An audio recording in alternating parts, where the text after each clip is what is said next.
One of the most irresistible weapons in all of horror has to be the power drill, you know? Because it gets right to the point. There's no skirting around anything. There's no beating around the bush. It's just like straight through the jugular, right? So they just made this new remake, Slumber Party Massacre, on the SyFy network, and we're gonna review it. So let's go.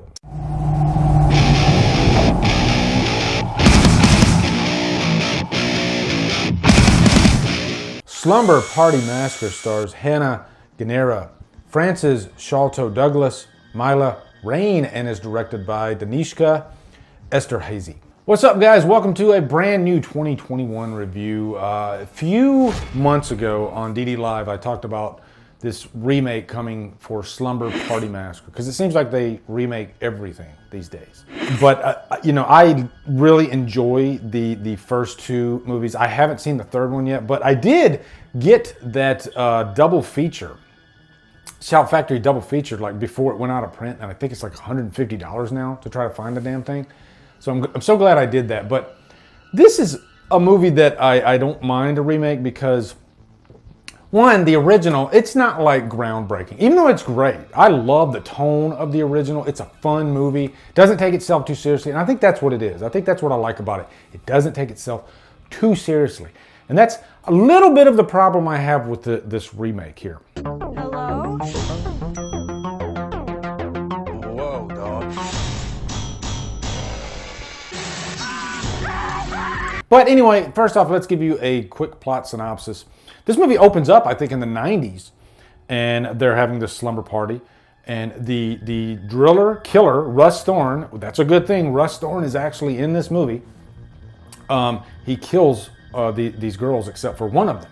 So then 20 years later, she has this daughter, and she is like overly protective of her, like super protective of her. She doesn't want her daughter to get out or anything. She knows she's deathly afraid of Russ Thorn happening again. The daughter convinces her to let her go out with her friends, and they go to this cabin, which is another different thing that I liked about this one compared to the original, which was set in like the suburbs. This one's actually set in like a long log cabin setting, which is kind of cool. They're out there, and then all of a sudden they are attacked by Russ Thorn. Okay, this will be a spoiler-free review, and I have to say that because there are some surprising elements of this movie. They try to do some different things with the story, take it in a different direction, which I do like. This is one of those movies that's kind of split down the middle for me. Okay, so but I'll start off with the pros. What I did like about this movie, and to start off, I like that they had a guy play Russ Thorn that pretty much nailed him spot on. You know, his approach was, let's just kind of study the original Russ Thorn, and let's just do that. You know, if it works, then don't fix it. And that's what he did, you know, and I like that, you know, even down to the I love you, you know, he even did the voice and everything. And I liked it quite a bit. What they eventually did with the character in this movie, I didn't like, you know, and I know I sound like I'm saying I want more of the same. Yeah, you can give me some variety and everything, but there's certain core elements of any story that I like to stay there. What worked about the original is something that would have worked in this one if they would have kind of stayed true to it. What is in there of Russ Thorn I do like, I will say that, okay? But like I said, they go in a different direction with the character that kind of annoyed me, but the reason they did it is to get to another aspect of the movie. Also, I don't mind these girls. It's, you know, this is a slasher movie, okay? I'm not looking for you know, characters like from Reality Bites that are just really fleshed out and deep. No, this is a slasher movie, so I don't need too much in the way of characters. Just give me one character that has like a strong backbone, kind of like they did with the first movie. The daughter Hannah, played by Dana Devereaux, I think she was really great in the role. You know, and I think she handles the character in a way that doesn't feel forced, because that's something I do see a lot these days. I think the farthest end of the spectrum of being forced would be the Black Christmas remake, because these characters, they just really tried to drive that agenda home way too far. I think they found the right balance in this, because this is a group of girls that are standing up and fighting this killer. As a matter of fact, one plot element I do like about this is these girls, they planned out this thing. This wasn't a situation where they show up and no plan and then they just kick ass. No, this was, okay, Let's prepare for a year and then we'll catch them by surprise and be ready. I liked that aspect of it. They built the story, they built those characters, and it worked out. And speaking of like feminism, which has always existed, but nobody like shouted it at the mountaintop like they do these days. There's a scene in this movie where they poke fun at it. They literally mentioned that, like, oh, am I being the feminist character? You know, I'm paraphrasing, but Hannah says that to this guy in the movie. So it was like a wink saying, hey, we get it. We know that this is a big complaint in these movies these days. We're not trying to do that. We're just, you know, there's nothing wrong with having strong females in movies, guys, okay? Sorry, there's not, okay? So don't be throwing that damn woke word at me. Yes, wokeness does exist. This movie's not woke, all right?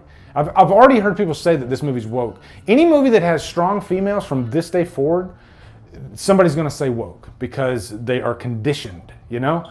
Whereas luckily, I was a teenager in the 80s, and I don't really buy into that bullshit. It exists, but I can see through it when it's not there. Also, another thing I really enjoyed about this movie is how violent it is. They do not, and this is a Sci-Fi Channel movie, but they do not hold back whatsoever in terms of the violence. You know, the main weapon here is the drill, although there are other weapons that you're gonna see. You're gonna see like a sawzall, which was a cool scene. And I don't mind you using CGI in a horror movie if it still looks real, and it definitely looks real. And you're gonna see, like, I'll give you an example without giving you too much.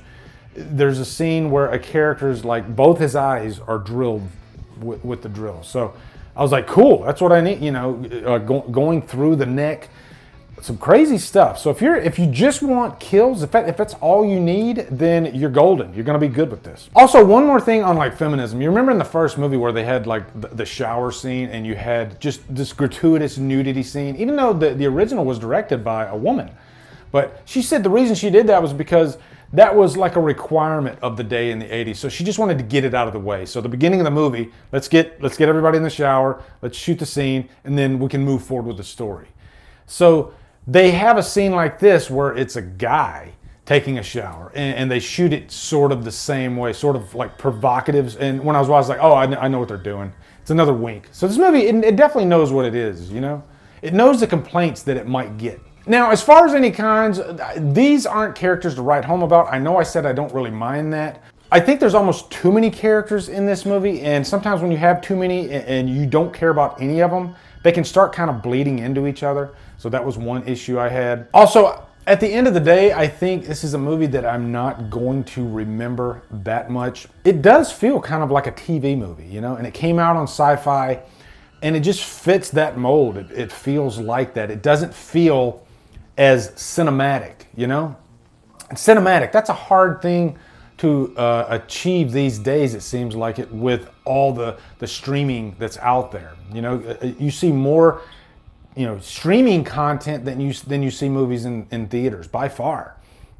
So sometimes it can get a little muddy. But the original movie definitely felt more cinematic, like that 80s slasher cinematic feel. This one, not as much. Like I said, it feels like more of a TV movie, and that kind of bleeds into my last con with it, is like where they went in the last act with this. There is kind of a twist, and it felt like TV movie of the week. That's what it felt like. I wasn't that impressed with the direction that they went in the third act. I think they should have just stayed the course with what they were doing. It would have been fine. Give us crazy kills. It's fine for these girls to stand up and do booby traps and kick ass, great stuff, okay? But where they went, wasn't the biggest fan. So at the end of the day, guys, I'm going to give this just a straight down the middle, humdrum. If you got nothing else to do, throw this on, you'll have a good time, okay? Definitely not saying I hate this movie at all. Not giving it a hot relish, just saying it's right down the middle. It's fun. Some great graphic kills, very self-aware, and I think you'll enjoy it. I think it does take itself a little bit too seriously, but overall, not a bad movie. Not a bad way to spend 2 hours, right? So anyway, guys, let me know your thoughts on the Slumber Party Massacre remake in the comments. Looking forward to hearing them. Also, be sure to come over to Killer Flicks, where we talk horror all day and every day on Fridays. We do Free For All Fridays. Follow me at Drumdums on all my socials. Support me on Patreon. Buy me a coffee. Anyway, guys, thank you so much for watching. Have a great day. Drumdum out.